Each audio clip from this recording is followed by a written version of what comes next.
ధ్యానం చేస్తున్నాం.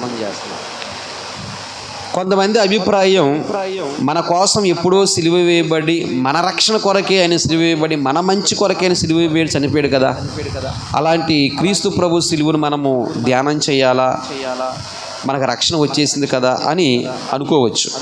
కానీ నిన్న చెప్పాను నేను, ప్రతి దినము ప్రతి రాత్రి మనము సిలువ ధ్యానం చేస్తున్నప్పుడు ఒక విషయాన్ని మనం గమనిస్తున్నాం. వచ్చిన వారే కానీ, ఇక్కడ బోధిస్తున్న నేనే కానీ, ఆ గమనించే విషయం ఏంటంటే, పాపులమును అపవిత్రులమైనటువంటి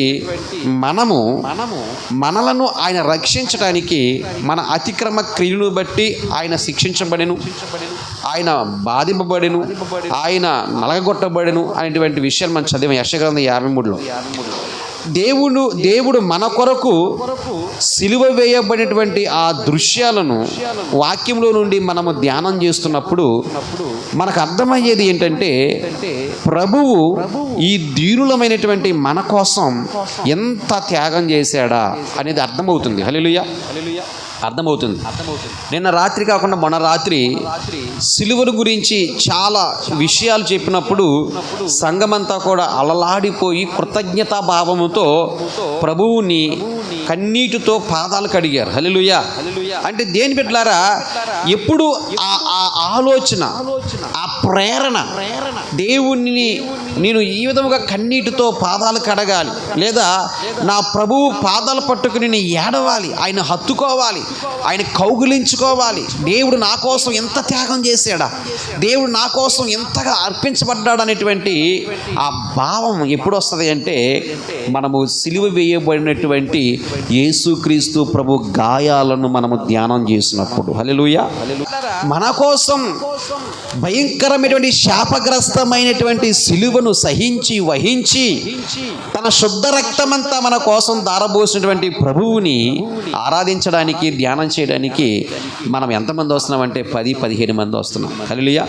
నాకు బాధ నాకు అనిపించింది, నిజంగానే నేను ఎంత శరీరం అలిసిపోయినా ఆ మంగళవారం, ఆ గురువారం తప్ప ప్రతి మిగిలిన 5 రోజులు కూడా రావాలి అని తెలియపరిచాను. అదే రీతిగా వస్తూ ఉన్నాను. కొన్నిసార్లు నేను బయటికి వెళ్ళి వచ్చినప్పుడు శరీరం అలిసిపోద్ది, అయినా కానీ ఖచ్చితంగా వచ్చి నా సంఘాన్ని, నా బిడ్డల్ని బలపరచుకోవాలని ఉద్దేశంతో వస్తున్నాను.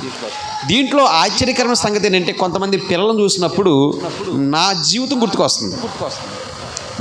గుర్తుకొస్తుంది. ఏంటంటే, ఇక్కడ చూస్తే సందీప్, అలాగే యువరాజు, అలాగే ఎవరు చందు, సౌజన్య, ఇంకా చిన్నపిల్లలు ఎవరు జ్వాల, వీళ్ళు ప్రతిరోజు కనబడుతున్నారు. నా జీవితం గుర్తుకొస్తుంది. ఎందుకంటే దేని బిడ్డలారా, నేను కూడా ఆ వయసు నుండి ఏ సంవత్సరం కూడా సిలువ ధ్యానాలు ఆపకుండా వెళ్ళేటువంటి అనుభవం నాకు కలిగిన వ్యక్తి నేను. హల్లెలూయా. డిగ్రీ చదువుతూనే 40 రోజులు ఫాస్టింగ్ ఉండి 2002లో 40 రోజులు ఒక పూట భోజనంతో ఉపవాసం ఉండి, దేని బిడ్డలారా 2002 మార్చి 27వ తారీఖున మరి బాప్తిసం తీసుకున్నాను నేను. కనుక ఆ పిల్లలు చూసినప్పుడు ప్రతిరోజు కనబడతా ఉన్నారు. వాళ్ళు ఎంతో శ్రద్ధగా వస్తున్నారు, వాళ్ళు చక్కగా పాట పాడుతూ ఉన్నారు. నిజంగా నేను కూడా ఆనాటి కాలంలో అలాగే వచ్చి నేను భక్తి నేర్చుకున్నావాను కదా అని వాళ్ళని చూసి నాకు చాలా ముచ్చటేసింది. హల్లెలూయా. ఇంకా చిన్నపిల్లలు మర్చిపోతే నాకు క్షమించండి. దేని బిడ్డలారా, మరి నిజంగా మనము అందరము కూడా వచ్చి సిలువ వేయబడిన క్రీస్తు ప్రభు యొక్క సిలువను ధ్యానం చేస్తున్నప్పుడు దేని బిడ్డలారా, మనకి ఏమి వస్తుందంటే, హృదయంలో ఒక విధమైన పశ్చాత్తాపం వస్తుంది. అది ఏ విధమైన పశ్చాత్తాపం అంటే, ఒకవేళ ఆ సిలువ దర్శనం మనం చూస్తున్నప్పుడు దేని బిడ్డారా, మనలో ఒక కఠినమైనటువంటి, ఒక శిరలాంటి, రాతి బండ లాంటి ఒక హృదయాన్ని మనం ఒకవేళ కలిగి ఉంటే అది ఏమవుతుందంటే దేని బిడ్డలారా, ఒక కరిగిపోయే పరిస్థితి ఏర్పడుతుంది. దేని వలన? సిలువ ధ్యానము వలన. హల్లెలూయా. కనుక గతంలో సీమోను గారు స్టార్టింగ్లో అప్పుడు 3 రోజులు 4 రోజులు ఉపవాసం ఉండి ఆయన మందిలోనే ఉండేవారు. అలాగే రావాలని మరలా కోరుకుంటున్నాను సీమోను గారు. హల్లెలూయా. అందరూ కూడా రావాలి. కనుక దేని బిడ్డలారా, మొదటి ఉజ్జీవాన్ని మనం విడిచిపెట్టకూడదు. మొదటి ఉజ్జీవాన్ని విడిచిపెట్టకూడదు. నేను ఎందుకని ఇన్ని మార్లు చెప్తున్నానంటే, దేని బిడ్డలారా, ఒకవేళ లోకము ఒకవేళ దీనిని ఒకవేళ నామకార్థంగా ఆచరిస్తుందేమో, కానీ మనం నామకార్థంగా ఆచరించట్లేదు. హల్లెలూయా. కన్యలతో ప్రభువుని మనం ఆరాధిస్తున్నాం. హల్లెలూయా. కనుక దేని బిడ్డలారా, మీ శరీరానికి ఎలాంటి బలహీనత ఉన్నా కానీ, మీకు ఎలాంటి నీరసం ఉన్నా కానీ, నేను అంటాను, వచ్చి దేవుని మందిరంలో అలాగ వాలుకోండి అంతే. దేవుని స్తోత్రం కలుగును గాక. అలోసిస్ గారు మా గురుగారు అనేవారు, మీకు ఎలాంటి నీరసం ఉన్నా కానీ అవసరమైతే మందిరంలో ఒక ప్రక్కన పడుకోండి అంతే తప్ప మందిరాన్ని మాత్రం మారడానికి వీల్లేదు అనేవాడు ఆయన. అది ఈరోజు నేను నేర్చుకున్నాను, అది నీకు మీరు నేర్పాలి. దేవుని స్తోత్రం కలుగును గాక. హల్లెలూయా. అయితే ఈరోజు నేను చెప్పాలనుకున్న విషయం అంటే, పరిశుద్ధ గ్రంథంలో దేవుడి యొక్క వాక్యాన్ని మనం చదివాం. ఏమిటంటే దేని బిడ్డలారా, ఇక్కడ హెబ్రీయులకు రాసిన పత్రిక 12వ అధ్యాయము 2వ వచనం అంటాడు, మన ఎదుట ఉంచబడిన పందెములో ఓపికతో పరిగెత్తుదము. అది 2వది చూస్తే, ఆయన అనగా ఆయన అంటే ఎవరు? ప్రభువు అయినటువంటి యేసుక్రీస్తు ప్రభువు.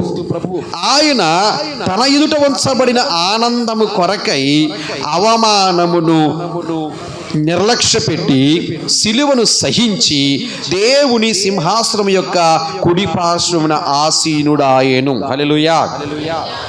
దేవుని బిడ్డలారా, ఆయన ఎవరి కుమారుడు చెప్పాలి? దేవుని కుమారుడు. ఆయన ఏ రూపము దాల్చాడు? మనుష్య రూపమును దాల్చాడు. మనుష్య రూపము దాల్చినటువంటి ప్రభువు ఎప్పుడైతే ఆయన శరీరమును ధరించుకున్నాడో, ఎప్పుడైతే శరీరాకారములో ఈ భూమి మీదకి వచ్చాడో, ఇప్పుడు దేని బిడ్డలారా, ఒక మనిషి ఈ భూమి మీద అనుభవించే బాధ వలన కలిగే ఆ నొప్పి అని తెలిసింది. హల్లెలూయా. ఎందుకు? ఆయన ఇప్పుడు 100% శరీరధారుడిగా ఉన్నాడు ఆయన. హల్లెలూయా. ఆయన అలసిపోయినప్పుడు దాహం వేసింది. దేని బిడ్డలారా, ఆయన మందిరములో వ్యాపారం చేసినప్పుడు ఆయనకు కోపం వచ్చింది. ఆయన అతిగా ప్రేమించిన కుటుంబములో లాజరు చనిపోయినప్పుడు ఆయన కన్నీరు పెట్టుకుని దుఃఖపడ్డాడు. అవునా కదా? ఇవన్నీ కూడా ఎవరి లక్షణాలు? ఒక మనిషి లక్షణాలు. దేని బిడ్డలారా, ఇప్పుడు ఆయన సశరీరుడుగా ఈ భూమి మీదకు వచ్చి, ఇప్పుడు దేని బిడ్డలారా, ఆయన భూమి మీద నివసిస్తున్నప్పుడు ఆ లాస్ట్ 3.5 సంవత్సరాల పరిచర్యలో దేని బిడ్డలారా, ఆయనకి ఏమి ఏర్పడిందంటే, ఏది ఎదురయ్యిందంటే శ్రమ అనుభవం ఎదురయ్యింది. హల్లెలూయా. ఏమొచ్చిందండి? ఆయనకి శ్రమ వచ్చింది. ఎలాంటి శ్రమ ఎదురయ్యింది? దేని బిడ్డలారా, దారి వెంబ నడుచుకుంటూ వెళ్తే ఒకవేళ మన కాలుకి దేని బిడ్డలారా ఏదైనా గొప్పు తగిలి గోరు ఊడిపోయి రక్తం వచ్చినటువంటి శ్రమ చెప్పాలి. మనం రోడ్డు మీద నడుచుకుంటూ వెళ్తాం, పొరపాటున కాలుకి ఏదైనా ఒక రాయి తగిలినప్పుడు దేని బిడ్డలారా గోరు విరిగిపోయి బ్లడ్ వస్తుంది. అది శ్రమే, మామూలుగా శ్రమే. కానీ అలాంటి శ్రమ చెప్పాలి. ఎలాంటి శ్రమ ఎదురయ్యింది? అక్కడ చాలా స్పష్టంగా రాయబడింది, ఆయనంట సిలువను సహించాడంట. హల్లెలూయా. సిలువ అంటే అర్థం ఏంటంటే శ్రమ. సిలువ అది చాలా భయంకరమైనటువంటి శాపగ్రస్తమైనది. అది చాలా శాపగ్రస్తమైన మరణం అది. ఇప్పుడు దేని బిడ్డలారా, ఈ ప్రభువు ఈ లోకంలో ఉన్న సమస్త మానవాళికి రక్షణను ఇవ్వడానికి, ఆయన చనిపోవడానికి ఎలాంటి మరణాన్ని ఆయన ఎంచుకున్నాడంటే దేని బిడ్డలారా, సిలువ మరణమును ఎంచుకున్నాడు ఆయన. ఏ మరణాన్ని ఎంచుకున్నాడండి ఆయన? సిలువ మరణాన్ని ఎంచుకున్నాడు. ఈ సిలువ మరణం అనేది దేని బిడ్డలారా, ఒక తాళ్ళతో కట్టి, కాళ్ళకు తాళ్ళతో కట్టి, చేతులకు తాళ్ళతో కట్టి విడిచిపెట్టేసేది కాదు. ఇది ఎలాంటి మరణము అంటే దేని బిడ్డలారా, చేతులలో మేకులు కొట్టాలి, కాళ్ళల్లో మేకులు కొట్టాలి. కాళ్ళ మీద మేకులు కొట్టినప్పుడు చెప్పాను దేని బిడ్డలారా, ఒక్కొక్క అరుపాదము అరుకాలు దేని బిడ్డలారా 2 అంగుళాలు మందం ఉంటే, ఇప్పుడు ఒక కాలు మీద ఒక కాలు పెట్టినప్పుడు అది 4 అంగుళాల మందం. ఈ 4 అంగుళాల మందం ఉన్నటువంటి ఈ కాలి మీద 7 అంగుళాల నర ఉన్నటువంటి ఆ వాసం మేకు దేని బిడ్డలారా, ఆ ఫస్ట్ కాలు మీద కొడితే ఆ కొట్టినటువంటి ఆ మేకు మొదటి కాలులో దిగబడి ఆ మొదటి కాలంలో దిగబడిన మేకు రెండవ కాలంలో దిగబడిన మేకు ఆ పచ్చి మ్రానుకు దిగబడాలి. అంటే ఎంత భయంకరమైన సుత్తి దెబ్బలకు గురైంది యేసయ్య పాదాలు. గమనించండి. చెప్పాలి. తట్టుకోగలమా? మనిషి శరీరంలో ఒక ఇనప వస్తువు గుచ్చుకుంటే దేని బిడ్డలారా మనిషికి ఇమ్మీడియట్లీ జ్వరం వచ్చేస్తుంది. ఆ పెయిన్ అనేది ఎవరు తట్టుకోలేరు. చాలా భయంకరమైనటువంటి నొప్పి వస్తుంది దేని బిడ్డలారా. అలాంటప్పుడు యేసుక్రీస్తు ప్రభు యొక్క మరి చేతుల్లో ఇనప మేకులు, కాళ్ళల్లో ఇనప మేకులు ఇవన్నీ కొట్టినప్పుడు దేని బిడ్డలారా ఆయన ఎంత శ్రమ, ఎంత భయంకరమైన బాధ, ఎంత భయంకరమైన దుఃఖం ఉంటుందంటే దేని బిడ్డలారా ఆ దుఃఖము, ఆ బాధ వర్ణాతీతం. అది మనము వర్ణించలేని బాధ. యేసయ్య శిలువ మీద అనుభవించినటువంటి శ్రమ ఉంది. యేసుక్రీస్తు ప్రభువు ఆ సిలువలో ఆయన యజ్ఞ బలి పశువుగా ఆకాశానికి భూమికి మధ్యలో 3 మేకుల మీద వేలాడుతూ ఉన్నాడే ఒక మాంసపు ముద్దలాగా. ఆ సిలువ శ్రమలను మనం ఎంత ధ్యానము చేసినా కానీ తక్కువే. అర్థమవుతుందండి. మనము ఎంత ధ్యానం చేసినా కానీ దేవుడు అనుభవించిన శ్రమను మనం వర్ణించలేము. అంత భయంకరమైన శ్రమను యేసుక్రీస్తు ప్రభువు అనుభవించాడు. ఇప్పుడు దేని బిడ్డలారా ఈ 33.5 సంవత్సరాల జీవితంలో ఈ చివరి 3.5 సంవత్సరాలు దేని బిడ్డలారా లాస్ట్ గడియలో యేసుక్రీస్తు ప్రభువుకి వచ్చేటువంటి శ్రమ ఏంటంటే అది సిలువ శ్రమ. ఎలాంటి శ్రమ వచ్చింది? ఆయన ఎవరి కుమారుడు? దేవుని కుమారుడు. దేవుని బిడ్డలారా ఇక్కడ మీరు జాగ్రత్తగా పరిశీలన చేస్తే అంటాడు ఇక్కడ దేని బిడ్డలారా తన ఎదుట ఉంచబడిన ఆనందం అన్నాడు. అంటే ఈ శ్రమల పిదప, ఈ శ్రమల తరువాత యేసుక్రీస్తు ప్రభువుకి ఏమి కనబడతా ఉంది? చెప్పాలమ్మా ఆనందం కనబడతా ఉంది. ఇదేంటండి యేసుక్రీస్తు ప్రభువు ఆయన సిలువ మీద ఆ సిలువరాని మీద వేలాడడం అనేది చాలా భయంకరమైనటువంటి వేదనకరమైనటువంటి అయ్యా మరి శ్రమ కదయ్యా. అలాంటి భయంకరమైనటువంటి వేదన కంటే కూడా యేసు ప్రభువు ఈ సిలువ శ్రమ అనుభవించిన తర్వాత ఆయన పొందబోయే ఆనందం అంతకంటే గొప్పదంటారా అనే ఆలోచన మనకు రావాలి. హల్లెలూయా. అంతే కదండి. ఇప్పుడు అంటాడు దేని బిడ్డలారా ఈ యేసుక్రీస్తు ప్రభువు ఇప్పుడు అనుభవించేటువంటి శ్రమ ఉంది. ఈ సిలువ శ్రమ ఇది చాలా సామాన్యమైన శ్రమ కాదు, చాలా భయంకరమైన శ్రమ. కానీ ప్రభు అంటాడు దేని బిడ్డలారా నేను ఇప్పుడు అనుభవిస్తున్నానే సిలువ శ్రమ, ఇప్పుడు అనుభవిస్తున్నానే ముళ్ళ కిరీటం, ఇప్పుడు అనుభవిస్తున్నానే నా ప్రక్కలో బల్లెపు పోటు, ఇప్పుడు అనుభవించుచున్నానే నా యొక్క శరీరం అంతా కూడా దున్నబడినటువంటి చితకగొట్టబడినటువంటి మరి చేల్చబడినటువంటి శరీరంతో నేను దుఃఖపడుతున్నానే. ఇదిగో ఈ శ్రమంతా ఒక ప్రక్కన పెడితే ఈ శ్రమ తరువాత నేను దేవుని దగ్గర నా తండ్రి దగ్గర పొందుకోబోయే మహిమ ఎదుట ఇది ఎందుకు చాలనేది. హల్లెలూయా అంటాడు. మన ఎడల ప్రత్యక్షము కాబోవు మహిమ ఎదుట ఎప్పటి కాలపు శ్రమలు ఎన్నదగినవి కాదు. చెప్పకూడదమ్మా గట్టిగా. హల్లెలూయా.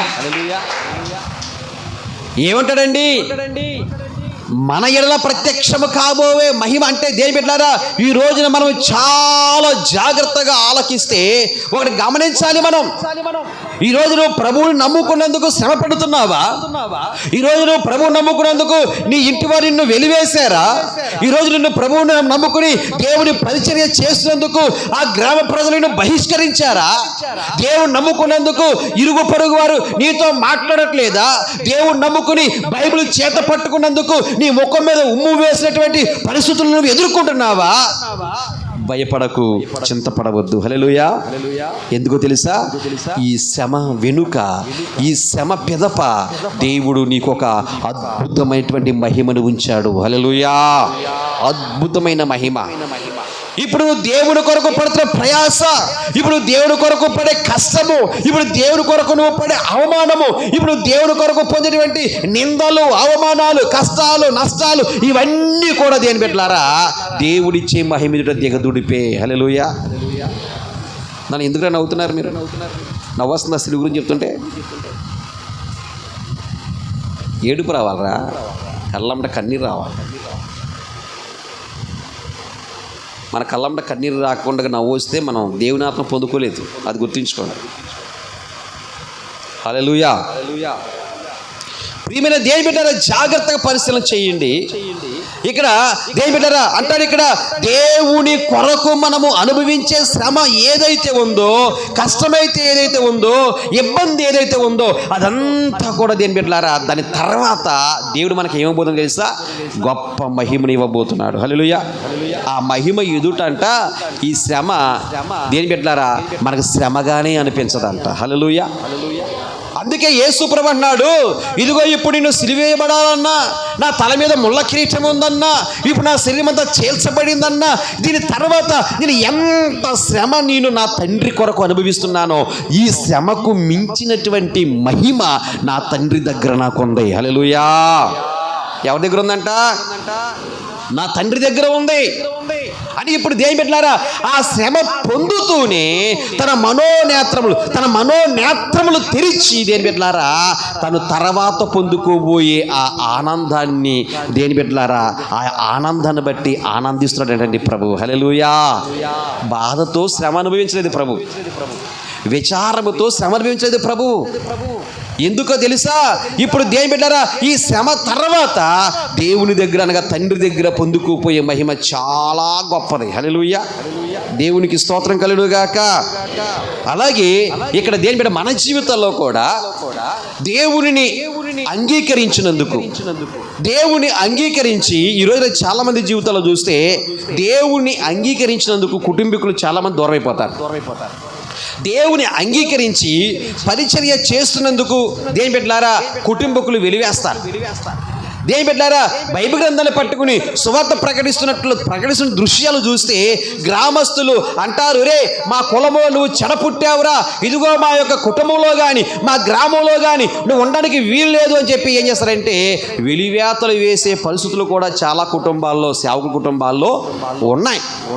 కానీ దేవుని యొక్క వాక్యం చెప్తుంది అని బిడ్డలారా, దేవుని కొరకు మనం ఇక్కడ నింద అనుభవిస్తే 100 దేవుడు ఇస్తాడంటండి. హల్లెలూయా.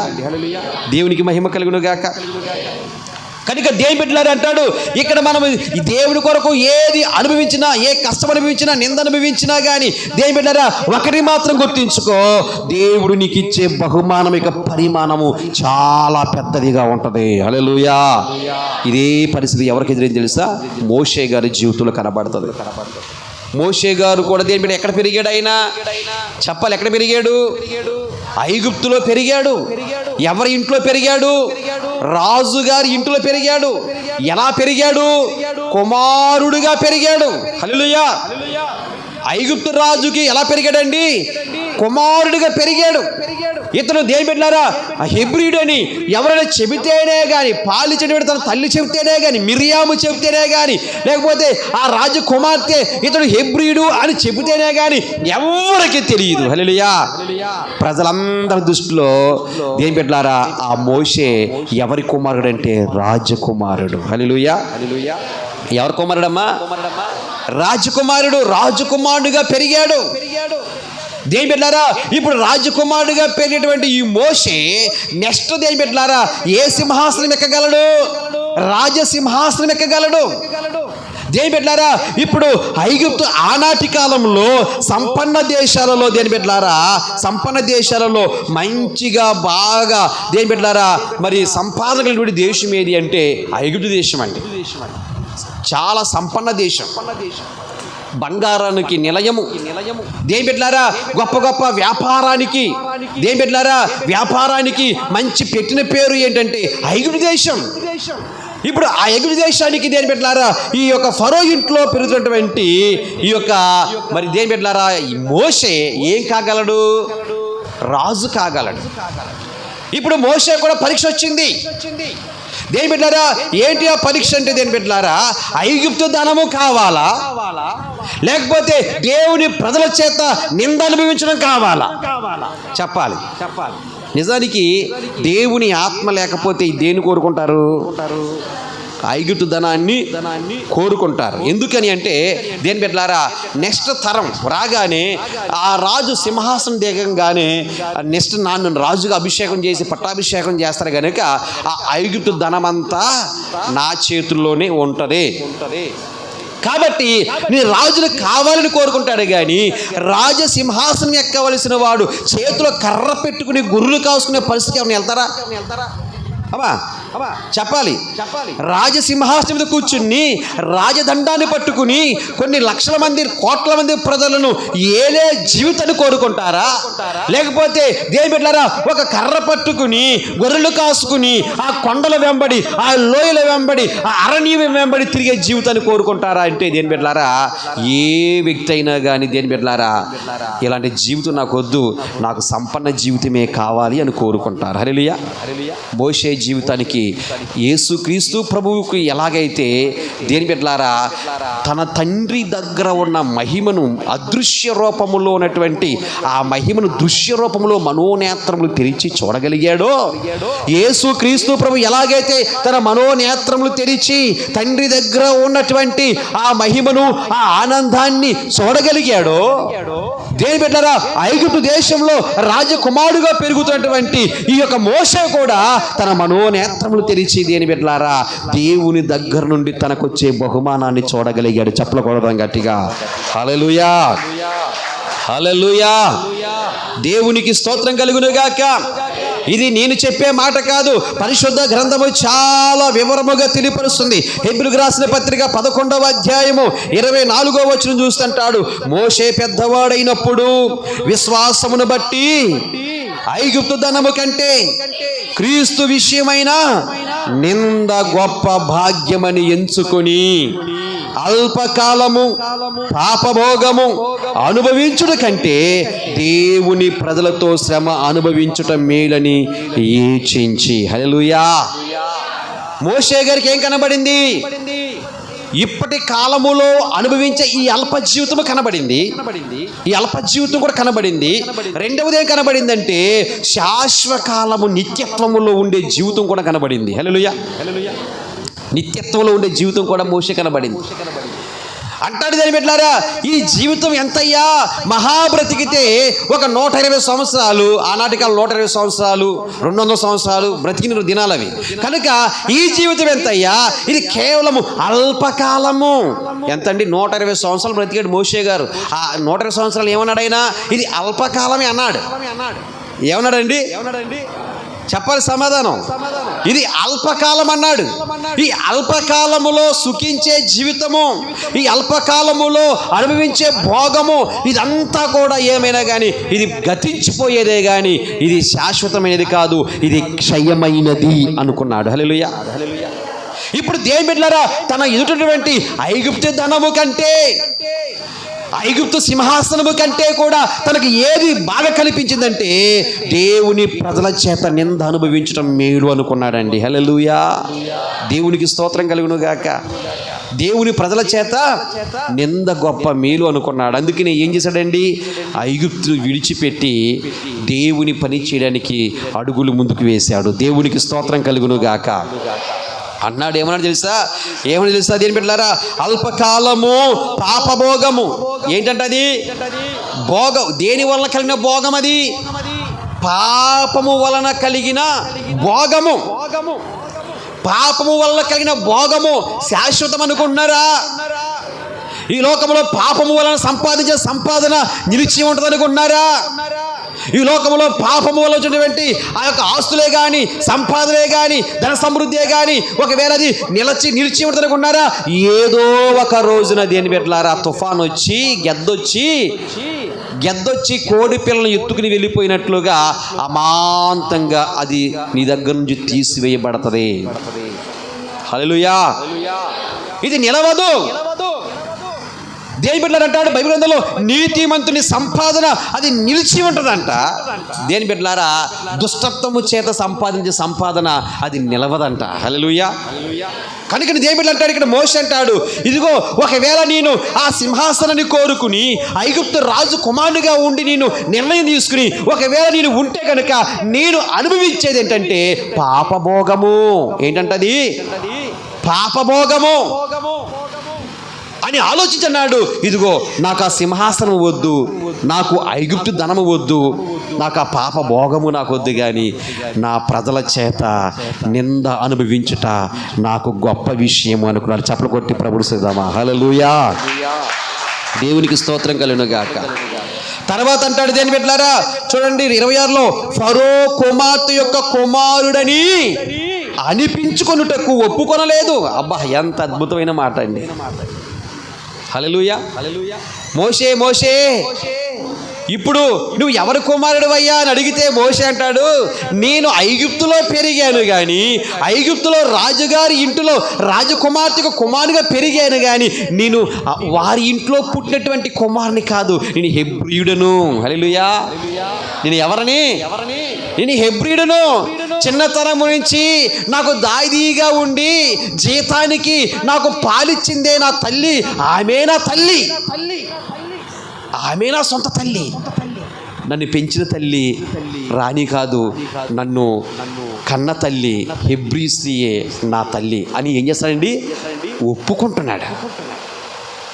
అక్కడ దేని పెట్టారా, నేను రాజకుమార్తెకు కుమారునిగా పిలువబడ్డానికి చదవనమాట, ఫరో కుమార్తెకు కుమారుడని అనిపించుకున్నటకు ఒప్పుకొనలేదు. హల్లెలూయా. యాలయనగా అతడు ప్రతిఫలముగా కలుగబోవు బహుమానమందు దృష్టి ఉంచెను. చెప్పకూడదాం గట్టిగా. హల్లెలూయా. ప్రభు మాట్లాడిన మాట కూడా అదే కదా. యేసు ప్రభు మాట్లాడిన మాట కూడా అంటాడు. దేవుడాడు మన ఎడల ప్రత్యక్షము కాబో మహిమ ఎదుట మన ఎదుట ఉంచబడిన అంటే మన ఎదుట ఉంచబడినటువంటి మన ఎడల ప్రత్యక్షము కాబో మహిమ ఎదుట ఎప్పటి కాలపు శ్రమలు ఎనదగినవి కాదు అని అపోస్తలుడు పౌలు అంటే, దేని పెట్టారా యేసు ప్రభు ఏమంటాడు? దేని పెట్టారా, ఇదిగో నా తండ్రి ఎదుట ఉంచబడిన ఆనందము కొరకు సిలువను సహించెను అని రాయబడింది. ఇక్కడ మోషే ఏమంటాడు? దేని పెట్టారా, ఇదిగో అతడు దానికి ప్రతిఫలముగా పొందబోయే బహుమానమునందు అతడు దృష్టి ఉంచాను. ఆమేన్. ఎక్కడ దృష్టి ఉంచాడు మోషే? ఆ శ్రమలు, ఆ కష్టకాలాలు, అనుభవించినటువంటి ఇబ్బందులకు, దేని బిడ్డ ఫరో రాజు కలగజేసినటువంటి ఆ శ్రమలకు అనుగుణంగా దేవుని దగ్గర ఒక మంచి బహుమానం ఉందని దృష్టి ఉంచాడంట ఈ మోషే. హల్లెలూయా. దేవునికి స్తోత్రం కలుగును గాక. ఈరోజు దేని బిడ్డలారా, నీ కుటుంబ వ్యవస్థను నడిపిస్తున్నటువంటి సందర్భంలో నువ్వు కఠినమైనటువంటి బాధలు అనుభవిస్తున్నటువంటి వ్యక్తివై ఉండొచ్చు. నీ కుటుంబ పరిస్థితి నడిపించడానికి నీకు భారంగా ఉండొచ్చు, ఇల్లు గడవడం కష్టంగా ఉండొచ్చు. అయినా నీ భక్తి జీవితంలో నువ్వు నిక్కచ్చు కలిగి ముందుకు సాగుతున్న వ్యక్తివైతే దేని బిడ్డలారా అంటాను, నీవు అనుభవించే శ్రమ ఉందే, నువ్వు అనుభవించే శ్రమ పరిమాణము కంటే కొన్ని వందల వేల రెట్ల మహిమ దేవుని దగ్గర నువ్వు పొందుకుంటావు. హల్లెలూయా. దేవునికి స్తోత్రం కలుగును గాక. హల్లెలూయా. దేవుడు ప్రభువైనటువంటి యేసుక్రీస్తు స్వయంగా మాట్లాడాడు ఈ విషయాన్ని, స్పష్టంగా మాట్లాడాడు. ఎక్కడ మాట్లాడాడు? మత్తయి సువార్త 5వ అధ్యాయంలో దేని బిడ్డలారా అంటాడు కదా, నా నామము నిమిత్తము జనులు మిమ్ములను నిందించి హింసించి చెడ్డ మాటలు పలుకున్నప్పుడల్లా మీరు ధన్యులు, పరలోక రాజ్యములో చదవనమాట. మత్తయి సువార్త 5:11లో నా నామము నిమిత్తము అన్ని జనులు మిమ్మును నిందించి హింసించి మీ మీద అబద్ధముగా చెడ్డ మాటలల్లా పలుకున్నప్పుడు మీరు ధన్యులు, సంతోషించి ఆనందించుడి. అబ్బా, హల్లెలూయా. ఎక్కడ మన ఆనందం చెప్పాలి? ఎక్కడ మన బహుమానం చెప్పాలి? అమ్మా నోరు తెరవనానా? పరలోకములో. ఎక్కడ? పరలోకములో. ఏమంటున్నాడు దేని బిడ్డలారా, ప్రజలంట ఆయన నామము నిమిత్తమంట నిందించి హింసించినప్పుడు మీరేం చేయాలంట? ఆనందించాలంట. చాలామంది జీవితాలు ఎలా ఉంటుందంటే, అమ్మా అయ్యా మీరు యేసయ్యను నమ్ముకున్నారు కదండి, యేసయ్యను నమ్ముకున్న తర్వాత నుంచి మీ ఇంట్లో శ్రమలు వస్తున్నాయి, యేసయ్యను నమ్ముకున్నారు కదా మీకు ఎందుకు వస్తున్నాయి రోగాలు, యేసయ్యను నమ్ముకున్నారు కదా ఎందుకు వస్తున్నాయి మీ కష్టాలు, యేసయ్యను నమ్ముకున్నారు కదా మీ ఇంట్లో ఎందుకు జరిగిందా మరణాలు, మీ ఇంట్లో యేసు ప్రభువును నమ్ముకున్నారు కదా ఎందుకు వచ్చింది మీకు ఆ బాధ అని ఏం చేస్తారు సాతాను? మామూలు శోధన కాదు అది, తెలుసా మీకు? మామూలు శోధన కాదు అది. ఎలాంటి శోధన అంటే దేని బిడ్డలారా, గుండు సూదులతో దెబ్బలాలతో వారి శరీరాన్ని పొడి చేస్తున్నట్లుగా ఉంటాయి ఆ మాటలు. ఇది శోధన, ఇది శ్రమ. దేని బిడ్డారా, మీరు యేసు ప్రభువును నమ్ముకున్నారు కదా, మీకు ఎందుకు ఈ బాధ? మీరు యేసు ప్రభువును నమ్ముకున్నారు కదా, ఎందుకు మీ కష్టం? మీరు యేసు ప్రభువును నమ్ముకున్నారు కదా, మీకు ఎందుకు ఈ బాధలు? శోధన వెనక శోధన, శోధన వెనక శోధన అంటే దేని బిడ్డారా, నిజంగా అపవాది సాతానుడు ఇలాగ మాట్లాడుతూ ఉంటే మనం ఏమాత్రమైన విశ్వాసంలో కొంచెం తగ్గామా? నిజమే కదా, నాకే ఎందుకు వస్తున్నాయి అన్నట్లుగా తీసుకెళ్ళిపోతాడు అపవాది సాతానుడు. హల్లెలూయా. కానీ అంటున్నాడు దేని బిడ్డలారా, ప్రజలంట మిమ్ములను నిందించి మీ మీద చెడ్డ మాటలు పలికినప్పుడల్లా మీరేం చేయాలంట? ప్రభువా నీకు స్తోత్రం నాయనా, ప్రభువా నీకు వందనాలు నాయనా, ప్రభువా నీకు మహిమ కలుగును గాక, ప్రభువా నీకు ఘనత కలుగును గాక అని మనం ఏం చేయాలి? సంతోషిస్తూ ప్రభువుని మహిమపరచాలి. హల్లెలూయా. యోబు చుట్టూ దేని బిడ్డలారా స్నేహితులు చేరిపోయారు. యోబుతో అంటారు, యోబు ఎక్కడో ఒక చోట పొరపాటు జరగకూడదు, ఒకసారి చూసుకో. యోబు నీవు నీ మట్టుకు నువ్వు నడుస్తున్న మార్గం చాలా సరైనది అనుకుంటున్నావు, కానీ నీవు కూడా ఎక్కడో పాపం చేస్తుంటావు, ఒకసారి జ్ఞాపం చేసుకుని అది దేవుని దగ్గర ఒప్పుకుంటా ప్రయత్నించాయి అని యోబు స్నేహితులు దేని బిడ్డలారా ఏం చేస్తున్నా తెలుసా? పొడుస్తూ ఉన్నారు. తన భార్య వచ్చింది, అందరూ నిందిస్తున్నారు. ఇక ఎవ్వరు దేని బిడ్డ మిగిలి లేరండి, అందరూ నిందించారు. యోబు ఏంటి నీ జీవితం ఇలాగైపోయింది? యోబు ఏంటి నీ బిడ్డలందరూ కోల్పోయావు? యోబు నీ పరివారాన్ని కోల్పోయావు, స్థిరాస్తులు కోల్పోయావు, చరాస్తులు కోల్పోయావు, నువ్వు అనుభవించడానికి నీ దగ్గర ఏమీ లేదు యోబు. ఇక నువ్వు అక్కడవే మిగిలావు, ఇక నీకు ఒక్క భార్య మాత్రమే ఉంది, నీ వారందరినీ కోల్పోయావు యోబు అని ప్రజలు దేని బిడ్డలారా అనేకమైన మాటలు, చూటి పోటీ మాటలు పొడుస్తూ ఉంటే ఇక అందరూ అయిపోయారులే చాలు అనుకున్నప్పుడు ఇంకా చాలదనుకున్నట్లుగా తన ఇంటిలో నుండి తన భార్య వచ్చి అంటది, ఏమంటదండి? నీ దేవుణ్ణి దూషించి నువ్వు చావరాదా? ఇది ఎవరి మాట? అపవాదైనటువంటి సాతానుడు కొన్నిసార్లు మన విశ్వాసాన్ని బలహీనపరచడానికి, అపవాదిన సాతానుడు దేని బిడ్డలారా మనము కలిగి ఉన్నటువంటి విశ్వాసంలో నుంచి దిగజార్చడానికి వాడు సదా ప్రయత్నాలు చేస్తాడు. వాడికి నచ్చనిది ఏమిటి అంటే దేని బిడ్డలారా, నీవు సూటిగా దేవుని వైపు చూసి ఆయన విశ్వాసిగా బ్రతకడం అపవాదిన సాతానుగాడికి ఇష్టం లేని పని. వాడికి ఇష్టం లేని పని ఏంటి తెలుసా? నువ్వు విశ్వాసంగా ఉండి గంటలు ప్రార్థన చేస్తున్నావు అనుకోండి, గంటలు కూర్చుని ప్రభువుని స్తుతిస్తున్నావు అనుకోండి, దేని బిడ్డలారా వాడు దానికి ఇష్టపడ్డాడు. నువ్వు ఇక్కడ దేవుడు స్తుతిస్తూ ఉంటే దేని బిడ్డలారా వాడికి అక్కడ మంట కలిగిద్ది, మండిపోతూ ఉంటాడు. హల్లెలూయా. అగ్గిపుల్లలు వేసి కిరోసిని వేసి పెట్రోల్ వేసి తగలబెడుతున్నట్లుగా ఉంటుంది వాడికి. వాడు దేని బిడ్డలారా ఏం చేస్తాడంటే ఏదో ఒక విధంగా ఏం చేయాలో తెలుసా? వీరి విశ్వాసాన్ని దిగజార్చాలి. ఏం చేయాలో తెలుసా? వీరి కలిగిన విశ్వాస భక్తి జీవితంలో నుంచి వెనకకు లాగాలి అని చెప్పి ఏం చేస్తాడంటే దేని బిడ్డలారా కొంతమంది మనుషులను వాడు వాడుకుంటాడు. హల్లెలూయా. ఏం చేస్తారమ్మా? కొంతమంది మనుషులు వాడుకుంటాడు. అక్కడ దేని బిడ్డలారా యోబును బలహీనపరచడానికి, యోబు కలిగిన విశ్వాసం బలహీనపరచడానికి ఎవరిని వాడుకున్నాడు సాతానుడు? తన భార్యను వాడుకున్నాడు. అపోస్తులందరూ కూడా ఒక చోట ఉన్నారు దేని బిడ్డలారా, శిష్యులు. యేసు ప్రభు ఉన్నాడు, ఇదిగో నా మరణం ఇలాగ ఉంటుంది, నేను ఇలాగ మరణించవలసి ఉంటుంది అని ప్రభు మాట్లాడుతూ ఉంటే ఆ దేని బిడ్డ పేతురు అంటాడు, అది నీకు దూరం అవునుగా కంటే ప్రభు అంటాడు, సాతానా నా వెనుకకు పో అన్నాడు. హల్లెలూయా. అక్కడ ఎవరిని వాడుకున్నాడు? పేతురుని వాడుకున్నాడు. అక్కడ మాట్లాడింది పేతురా? పేతురు మాట్లాడలేదు. ఎవరు మాట్లాడారు? పేతురులో ఉన్నటువంటి సాతాను మాట్లాడుతూ ఉన్నాడు. దేవుని బిడ్డలారా మరికొంతమంది ఎలా ఉంటుంది తెలుసా? బాగా భక్తి నేర్చుకుందాం, బాగా ప్రార్థన చేసుకుందాం, బాగా ప్రభువులో లీనమైపోదాం అనుకునేటప్పటికీ అపవాది సాతానుడు ఎక్కడో ఉన్న ఒక వ్యక్తిని ప్రేరేపిస్తాడు.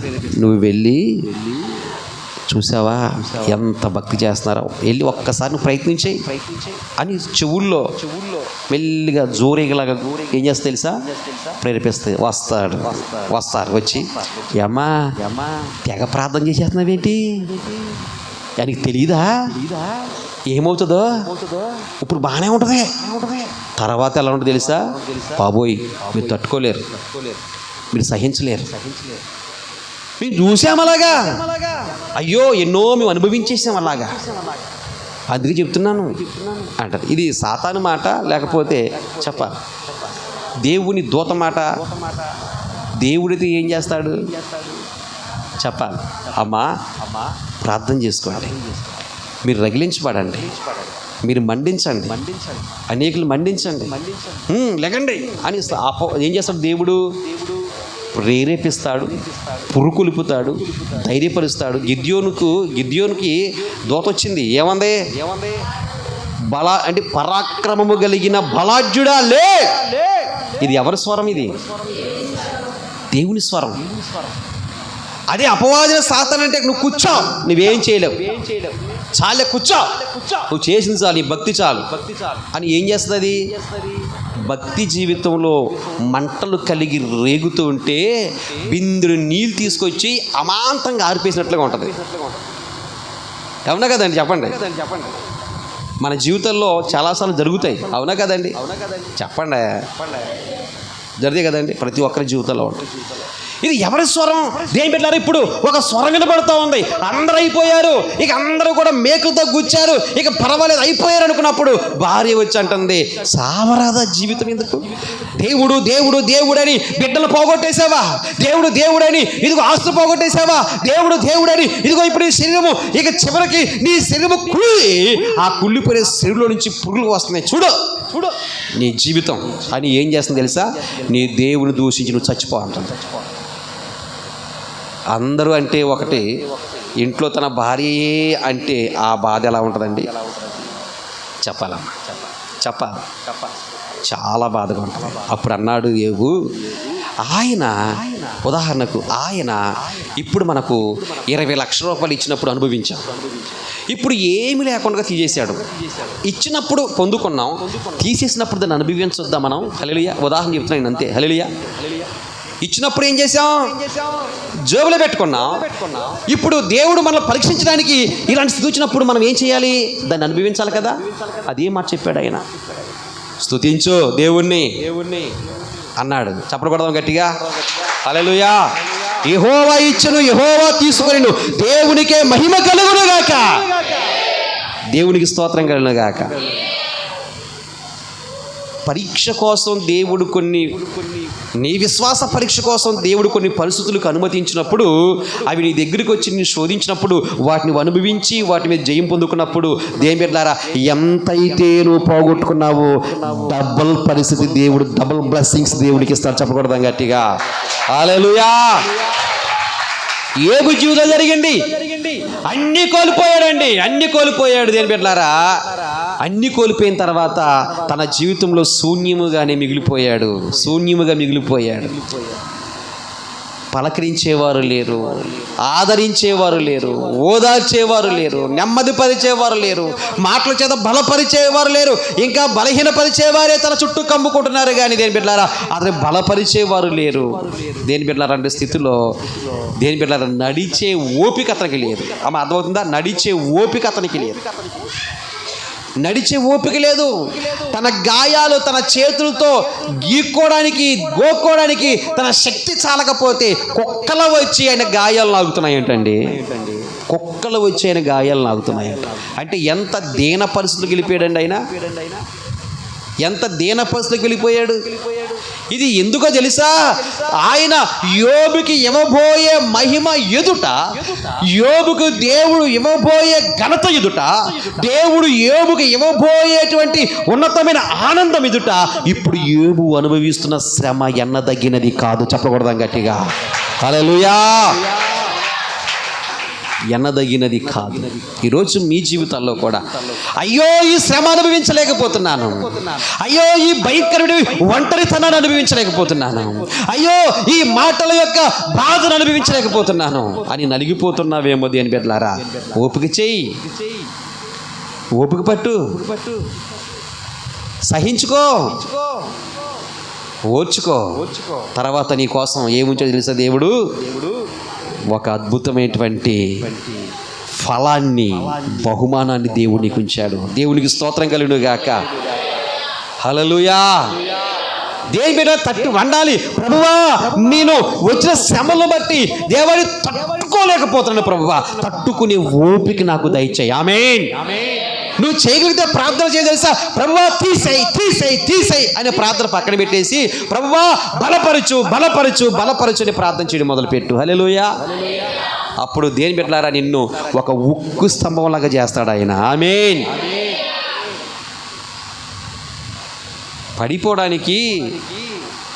పడిపోవడానికి దేవుడు నిలబెడితే నిలబడ్డాం మనం ఇక్కడ. అవునా కదండి? ఈ రోజున దేవుడు మనల్ని అతను అమూల్యమైనటువంటి పవిత్రమైన పిలుపుతో పిలిచాడు కనుక ఈ రోజున మనం అందరం సంఘంలో కూర్చున్నాం. అవునా కదా? ఒక దైవ సేవకుడిగా నేనైనా దైవ సేవకుని యొక్క పిలుపు కాదు మీకు వచ్చింది, దైవ సేవకుని పిలిస్తే మీరు రాలా, దేవుని స్వరం పిలిస్తే మీరు వచ్చారు. ఆమేన్. అంటే పిలిచిన పిలుపు ఎవరిదంటే దేవునిది. ఆ పిలుపు ఎలాంటిదంటే పరిశుద్ధమైన పిలుపు. హల్లెలూయా. పిలిచిన దేవుడు, నిలబెట్టిన దేవుడు, ఆయన పడిపోకుండా కాపాడగలిగిన దేవుడు. చెప్పకూడదాం గట్టిగా హల్లెలూయా. దేవునికి స్తోత్రం కలుగును గాక. భయపడొద్దు. వస్తున్న శ్రమలు చూసి భయపడొద్దు, వస్తున్న మాటలు చూసి భయపడొద్దు, ఎదురవుతున్న ఇబ్బంది చూసి బాధపడొద్దు, ఎదురవుతున్న నష్టాలు చూసి బాధపడొద్దు. ఒక రోజున నిన్నే ఒక బలమైన సాధనంగా దేవుడు నిలబెట్టబోతున్నాడు. ఆమేన్. హల్లెలూయా. బలపరిచాడు గిద్యోను. లే అన్నాడు. అయ్యా నేను అసమర్థుడినయ్యా అన్నాడు. అయ్యా నేను బలహీనునయ్యా అన్నాడు. దేని బిడ్డలారా, ఇంకా దేవుడు స్వరం మాట్లాడుతుంటే తన యొక్క బలాన్ని తను దేవుని నిర్ధారణ చేసుకోవడానికి దేని బిడ్డలారా అక్కడ 3 పరీక్షలు పెట్టాడు. 3 పరీక్షలో కూడా దేవుడు గొప్ప కార్యం చేశాడు. అప్పుడు దేని బిడ్డలారా పిలిచిన స్వరం దేవుడు స్వరం అనుకున్నాడు. లేచాడు, వెళ్ళాడు, మిద్యానుతో యుద్ధం చేశాడు, విజయాన్ని పొందుకున్నాడు, రాజుగా నియమించబడ్డాడు. చెప్పకూడదాం గట్టిగా హల్లెలూయా. అపవాదిన సాతానుడు దేని బిడ్డలారా ఏం చేస్తాడంటే బలహీనపరుస్తూ ఉంటాడు. ఏం చేస్తాడమ్మా? బలహీనపరుస్తూ ఉంటాడు. దేని బిడ్డలారా ఇక్కడ మరి చూసినట్లయితే మరి మోషే కూడా తన ఎదురుగా ఉన్నటువంటి ఆ యొక్క ఫలాన్ని, ఆ యొక్క బహుమానం మీద ఏం చేశాడంటే దృష్టి ఉంచాడంట. ఏం ఉంచాడమ్మా? దృష్టి ఉంచాడు. అందుకనే తను ఇశ్రాయేలు చేత నిందపడే విషయంలో అనుకున్నాడు, ఇది నాకు పర్వాలేదు, ఇది నాకు పర్వాలేదు, ఇది నాకు పర్వాలేదు, ఎందుకంటే దేవుడు దగ్గర ఉంచిన బహుమానం నా కోసం చాలా మంచి బహుమానం, గొప్ప బహుమానం అనుకున్నాడు. హల్లెలూయా. అందుకంటాడు, నా నామము నిమిత్తము జనులు మీ మీద ఏంటండి మిమ్మల్ని హింసించి అబద్ధముగా చెడ్డ మాటలు పలుకున్నప్పుడల్లా మీరేంటంట ధన్యులు. అప్పుడు మీరేం చేయాలంట? సంతోషించి ఆనందించాలి. హల్లెలూయా. అప్పుడు ఏమవుతుందంటే మన ఫలం అధికమవుతుంది. ఆనందించినప్పుడు మన ఫలం అధికమవుతుందా? అయ్యో ఇలాగా, అయ్యో అలాగా, అయ్యో అని కుమిలి కుమిలి కుమిలి కుమిలి ఏడ్చి ఏడ్చి ఏడ్చి ఏడ్చి దేని బిడ్డలారా మంచం ఎక్కేసి అనుకోండి, అప్పుడు ఉంటుందా ఫలం? చెప్పాలి. ఆనందించినప్పుడు ఫలం ఉంటుంది. హల్లెలూయా. దేవునికి స్తోత్రం కలుగును గాక. హల్లెలూయా. కనుక దేని బిడ్డలారా దేవుడు మనకు ఫలం ఉంచాడు. ఒకవేళ నీ ఓర్పుకు ఏమండి నువ్వు సహించిన సహింపుకు ఫలము ఇక్కడ పొందుకోకపోయినా నీ ఫలం ఎక్కడ ఉంటుంది తెలుసా? పరలోక రాజ్యంలో ఉంటుంది. ఆమేన్. ఆ ఫలము ఎంత గొప్పది అంటే దేని బిడ్డలారా చెప్పనా సఖ్యము కానంత గొప్పది. హల్లెలూయా. ఏమండి ఈ తెల్లటి పాలరాయి మీద నడుస్తేనే, ఇంట్లో తెల్లటి పాలరాయి ఉంటేనే, ఏమా మీకు ఇల్లు ఉందా అంటే, అయ్యో ఇల్లు ఏంటండి, చాలా బాగా కట్టుకున్నాం ఇల్లు మేము, కింద మార్బుల్ స్టోన్ అండి, టైల్స్, మా ఇంటికి వేసిన టైల్స్ ఎంత తెలుసా? అడుగు వచ్చి 300 రూపాయలండి. ఏమనుకుంటున్నాం మరి అంటాం. అవునా కదా? తెల్లటి పాలరాయి మీద నడిస్తేనే ఇంత గొప్పలు చెప్పుకుంటున్నాం కదా. మనం ఎక్కడ నడబోతున్నాం? బంగారపు వీధులు అంటే మనం ఎక్కడ? మన పాదం అంటే బంగారపు టైల్స్. దేవునికి స్తోత్రం కలుగును గాక. ఎక్కడ నడుస్తున్నాం మనం? ఏం బంగారం? నకిలీ బంగారమా? చెప్పాలి. శుద్ధ సువర్ణము అంటే కల్తీ లేని బంగారపు వీధుల్లో, బంగారపు రోడ్ల మీద అంట మనం దేని బిడ్డలారా నడుస్తామంట. దేవునికి స్తోత్రం కలుగును గాక. హల్లెలూయా. అప్పుడు మనం ఎంత సంతోషించాలి? చెప్పాలి. గొప్ప విషయం అండి, అది సామాన్య విషయం కాదు. నేను అంటాను, ఆ పరలోక రాజ్యాన్ని సంపాదించుకోవడం కోసం అవసరమైతే చిరిగిపోయినా పర్వాలేదు, నలిగిపోయినా పర్వాలేదు, స్టెఫన్ లాగా హతసాక్షిగా మారిపోయినా పర్వాలేదు. చెప్పకూడదాం గట్టిగా హల్లెలూయా. నాకు అనిపిస్తుంది అప్పుడప్పుడు, దేవా ఆ స్టెఫన్ లాగా హతసాక్షి మరణం వస్తే ఎంత బాగుంటుందో అనిపిస్తున్నా. భయపడి పారిపోకూడదు మరణం వచ్చినప్పుడు, భయపడి పారిపోము కూడా. హల్లెలూయా. ఎందుకు పారిపోము తెలుసా? దేవుడి యొక్క అభిషేకం మన మీద ఉంటుంది. దేవునికి స్తోత్రం కలుగును గాక. అప్పుడు పారిపోయే మనసు ఇవ్వడు దేవుడు. ధైర్యంగా నిలబడి తల తీసేసుకోగలిగినటువంటి ధైర్యాన్ని దేవుడు ఇస్తాడు. హల్లెలూయా. హతసాక్షి మరణం అంట, నేను ప్రభువా ఎన్ని సంవత్సరాలు సేవ చేసాము, అన్ని సంవత్సరాలు సేవ చేసాము అనేది కాదు, కానీ చేసిన సేవ కొన్ని దినాలు బతికినా కానీ నీ కొరకు విలువైన సేవ చేయాలి. హల్లెలూయా. అలాంటి మనస్సు దేని బిడ్డలారా మనకు కలిగి పరిచర్యలో, దేవుడు నాకు ఇచ్చిన పనిలో నేను ముందుకు సాగాలి, దేవుడు మీకు ఇచ్చిన పనిలో మీరు ముందుకి సాగిపోవాలి. హల్లెలూయా అంటాడు. దేని బిడ్డలారా, ఎవరైనా నిందించి హింసించి చెడ్డ మాటలు పలికినప్పుడల్లా మీరు ఏమవకూడదు, దుఃఖ పడకూడదు. ఏం చేయాలి? ఆనందించాలి. హల్లెలూయా. నేను ఎప్పుడో మాట అంటాను. ఒక చిన్నోడు మన దగ్గర ఉన్నాడండి, కొట్టేవనుకోండి, అలాగా ఆడు ఏం చేస్తాడు? నవ్వుతా కొట్టేవనుకోండి, ఆడు ఎడుతాడా? చూడండి, అవును కదా అని కొట్టే మన చిన్న దెబ్బ కొడతాం సీరియస్గా చూసి, ఆడు కయ్యమని కాగేస్తాడు. అదే మనం ఎంత నవ్వుతా కొడతామో, ఎంత గట్టి కొట్టే ఆడు నొప్పి అనిపించదు. ఆడు నవ్వుతాడు, మనం నవ్వుతాం, కానీ దెబ్బ తగులుతుంది అక్కడ. అర్థమైంది కదా? అలాగే శ్రమ ఆడికి అక్కడ దెబ్బ తగిలింది, కానీ ఏం చేస్తున్నాడు? నవ్వుతున్నాడు. ఆ నవ్వును చూసి మనం ఏం చేస్తాం? మనం సంతోషిస్తాం. అవునా కదా? ఎప్పుడంట పాస్టర్ గారు, మనం ఇలా కోపం చూసి కొడితే ఆడు ఏడ్చేస్తాడు, నవ్వుతా ఎంతైనా కొట్టవచ్చు అనమాట అనిపిస్తున్నాడు. అవునా కదండి? కాబట్టి దేని పెట్టారు, కానీ నవ్వుతా కొడితే బుద్ధి రాదు. కొట్టిన చిన్న దెబ్బ అయినా కానీ కొంచెం సీరియస్గా చూసి కొడితే వాడికి బుద్ధి వస్తుంది. అవునా కదా? కనుక అందుకే శ్రమలు, దేవదాసాయి గారు అన్నారు, శ్రమలే హారం, శ్రమలే శృంగారం అన్నాడు. అంటే ఏంటి? శ్రమ ఎంత శోధించబడతామో అది మనకి ఎలాగంటే హారంగా మారుతుందంట. కనుక దేని బిడ్డలారా, మనకు అనుమతించబడినటువంటి శ్రమ మనల్ని నిందిస్తున్నప్పుడు, వేధిస్తున్నప్పుడు భయపడకు. హల్లెలూయా. ఏం చేయాలి? ప్రభువా ధైర్యపరచు, బలపరచు, నన్ను శక్తితో నింపు నాయనా అని మనం ఏం చేయాలి? ప్రార్థన చేయాలి. దేవునికి స్తోత్రం కలుగును గాక. కనుక యేసుక్రీస్తు ప్రభు ఎదుట ఒక పెద్ద ఆనందం కనబడుతుంది. ఏంటి ఆనందం అంటే, ఈ శ్రమ అనుభవించిన తర్వాత, ఈ శ్రమ అనుభవించిన తర్వాత, సిలువ వేయబడిన తర్వాత, సమాధి చేయబడిన తర్వాత, తిరిగి లేచిన తర్వాత ఆయన ఎవరిని కలుసుకోబోతున్నాడు? చెప్పాలి. ఎవరిని కలుసుకోబోతున్నాడు? పరలోకమునందున్నటువంటి తండ్రిని కలుసుకోబోతున్నాడు. అక్కడ ఏముంది? మహా ఆనందం ఉంది. హల్లెలూయా. ఇప్పుడు ఎంత శ్రమ అనుభవించిన తర్వాత, నేను నిన్న రాత్రి చెప్పాను, రాత్రి శ్రీధ్యానాల్లో ఏంటండి, ఆయన ఎన్నోసార్లు సమాజము నిలబడ్డాడు లేదండి? ఎన్నిసార్లు నిలబడ్డాడు? చాలాసార్లు నిలబడ్డాడు. ఆయన చుట్టూ చాలాసార్లు చాలా జనసమూహం ఉన్నారు. దేని బిడ్డారా, అప్పుడు నిలబడినటువంటి దీటి ఎలాగుందైంది? బోధకుడిగా నిలబడ్డాడు. బైబిల్ గ్రంథాన్ని చేతితో పట్టుకుని, ధర్మశాస్త్ర గ్రంథాన్ని చేతితో పట్టుకుని దేని మీద ప్రసంగికుడిగా నిలబడ్డాడు. అద్భుత కార్యాలు చేసిన వాడికి నిలబడ్డాడు. ధీటుగా నిలబడ్డాడు. అందరూ ఆయన చూసి దేని బిడ్డలారా భయపడ్డారు. హల్లెలూయా. కానీ పిలాతు దగ్గర కూడా నిలబడ్డాడు. పిలాతు దగ్గర నిలబడినప్పుడు కూడా జన సమూహం ఉన్నారు. ఇప్పుడు ఎలా నిలబడ్డాడు? ఒక ముద్దాయిగా నిలబడ్డాడు. ఇదివరకు నిలబడ్డాడు జన సమూహం మధ్యన, అప్పుడు నిలబడ్డాడు దేని బిడ్డలారా ఒక ప్రసంగికుడుగా, ఒక బోధకుడుగా, ఒక వైద్యుడుగా, ఒక రబ్బీగా నిలబడ్డాడు. అప్పుడు గౌరవం పొందుకున్నాడు. పిలాతు దగ్గర నిలబడేసరికి ముఖం కింద పెట్టుకుని దీనుడుగా ఉన్నాడు. వచ్చారు, చెంప మీద కొట్టారు, పిడిగుద్దులు గుద్దుతున్నారు, తన్నుతున్నారు, దేని బిడ్డ కొడ దెబ్బలు కొడుతున్నారు. ఆయన వదకు తేబడిన గొర్రె పిల్ల మౌనముగా ఉన్నట్టు ఆయన అలాగే ఉన్నాడు, కానీ నోరు మాత్రం తెరవలేదు. హల్లెలూయా. నోరు తెరవలేదు. ఆయన అన్ని అనుభవించాడు. ఎందుకంటే దేని బిడ్డలారా, ఆయన ఎదుట ఉన్నటువంటి ఆనందం గొప్పది. హల్లెలూయా. ఈరోజు నువ్వు శ్రమ అనుభవించినప్పుడు నీకు ఏం కనబడదు తెలుసా?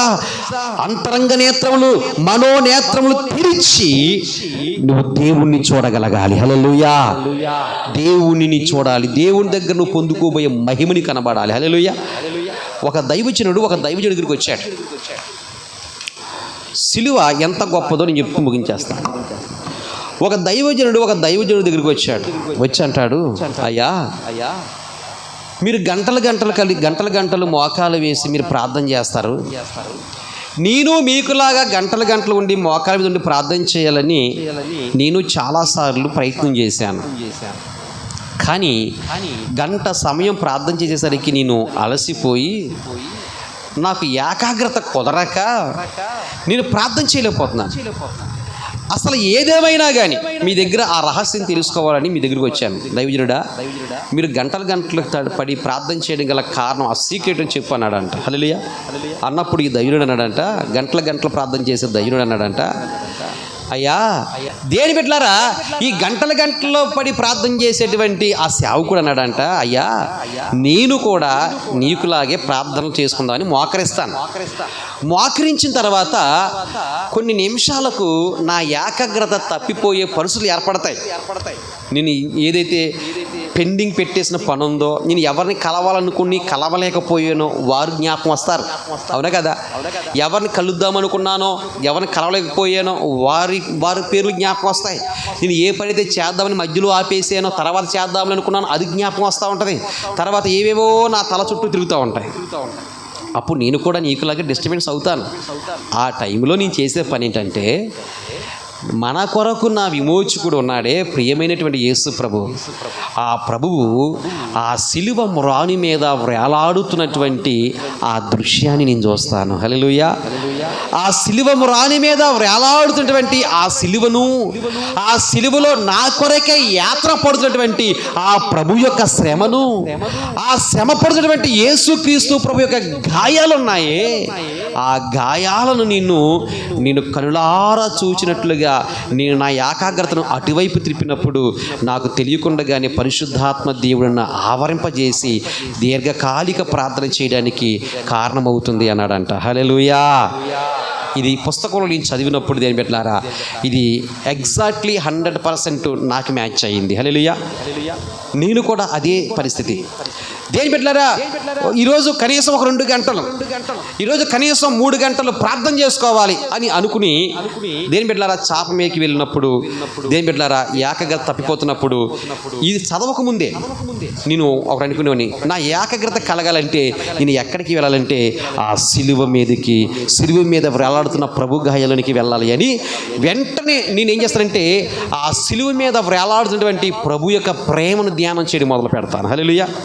అప్పుడు అమాంతంగా కళ్ళు చెమ్మగిల్లి కన్నీటి ప్రవాహం అలాగా పొంగి పొరుతూ ఉంటే దేని బిడ్డలారా, ఆ ప్రార్థన స్తుతి యాగంలోకి వెళ్ళి ఆ ప్రార్థన మన సంఘ బిడ్డలో ఏమైనా సమస్యలు ఉన్నాయా, సంఘముల గురించి మనకు అనేకమైనటువంటి పరిస్థితులు ఉంటాయి, వాటన్నిటిని జ్ఞాపకం చేసుకుని గంటలు ప్రార్థన చేసుకోవడానికి దేవుడు ఆ ఏకాగ్రతను కలగజేస్తున్నాడు. హల్లెలూయా.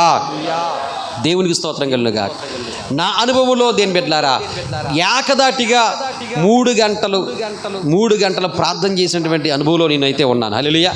కనుక నేను ఎందుకు చెప్తున్నానంటే, మీరు కూడా ఈ సిలువ ధ్యానాలు చేస్తున్నాం మేము అయిపోయింది అంటే కాదు, కానీ ఒక నియమం పెట్టుకోండి. నియమం ఉండాలి. మనం ఏదైనా చేస్తున్నామంటే ఒక నియమం ఉండాలి. ఏంటి? ఈ ప్రార్థన ద్వారా నువ్వు ఎంతో కొంత బలపరచబడాలి. ఈ ప్రార్థన ద్వారా నువ్వు ఎంతో కొంత బలాన్ని పొందుకోవాలి. ఈ ప్రార్థన ద్వారా నువ్వు ఏదో ఒక కృపావరాన్ని పొందుకోవాలి. హల్లెలూయా. మీరు కృపావరాన్ని పొందుకుని ప్రవచిస్తే, మీరు కృపావరాన్ని పొందుకుని అద్భుతాలు చేస్తే మొట్టమొదటిగా సంతోషపడేది నేనే. హల్లెలూయా. నేనే సంతోషపడతాను. దేని బిడ్డలారా ఏదో ఒక నియమం పెట్టుకోండి. ఈ 40 రోజుల్లో నేను ఎలాగ ప్రార్థన చేసుకోవాలి, ఈ 40 రోజుల్లో నేను ప్రార్థన చేయకుండా టిఫిన్ చేయను, ఈ 40 రోజుల్లో నా ప్రార్థన సమయం ముగియకుండా నేను బయటికి వెళ్ళను అని ఏం చేయాలి తెలుసా? ఒక నియమం పెట్టుకోవాలి. నేను ఈ 40 రోజులు పెట్టిన నియమం ఏంటంటే, ప్రభువా ఈ కనీసం ఒక 2 గంటల పాటు అయినా సరే ప్రార్థన చేసుకోవాలి దినానికి. హల్లెలూయా. 2 గంటల పాటు అయినా ప్రార్థన చేసుకోవాలి అని దేని బిడ్డారా ఒక నియమం పెట్టుకున్నాను. నిజంగా దేని బిడ్డారా ఎంత ఆశ్చర్యం ఏంటి అంటాను, మనం అనుకుంటేనే జరిగిద్దండి ఏదైనా. ఈరోజు నేనేమైనా సరే ఈ గంట సేపు ప్రార్థన అయ్యే వరకు మోకాలు దిగను అనుకున్నావు అనుకోండి, నువ్వు దిగవు. ఈరోజు నేనేమైనా సరే ఈ 500 స్తుతులు అయ్యే వరకు మోకాలు దిగకూడదు అనుకుని నువ్వు ప్రారంభించావనుకో, 500 స్తుతులు అయ్యే వరకు నీకు చాలా శక్తి ఉంటుంది. 501వ స్తుతికి వచ్చేసరికి నీ స్థితి ఏమైపో తెలుసా? నువ్వు ఎక్కడ దాకా అనుకున్నావు? 500 స్తుతులు ఏం చేసావు? 500 స్తుతులు మోకాల మీద చేసావు. అక్కడికి వచ్చేసరికి నీవేమైపోద్దంటే, అమ్మాయ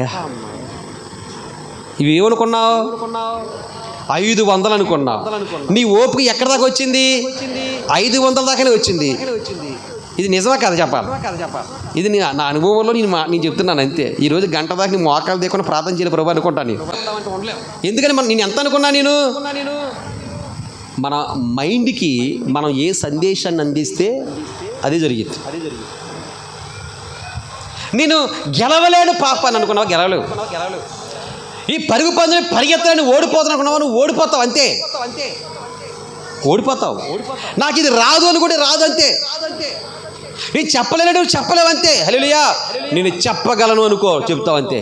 నేను నేర్చుకోగలను అనుకో, నేర్చుకుంటావు అంతే. నేను నిలబడగలను అనుకో, నిలబడతావు అంతే. నేను పాపాన్ని జయించగలను అనుకో, జయిస్తావు యేసు నామములో. ఆమేన్. నువ్వు అసలు అనుకోవాలి కదా, అనుకోవాలి కదా. అనుకోకుండా మన మన మన శరీరంలో క్రియ జరగదు. హల్లెలూయా. నేను చెప్పేది వాస్తవాలా కాదా? ఏమండి? కనుక దేని బిడ్డలారా, ఒక నియమం పెట్టుకోండి. ఒక నియమం పెట్టుకోండి. దేవుని కొరకు నేను ఏదైనా 40 రోజులు చేయాలి. హల్లెలూయా. దేవుడి మాటలు దీవించునుగాక. ఆమేన్.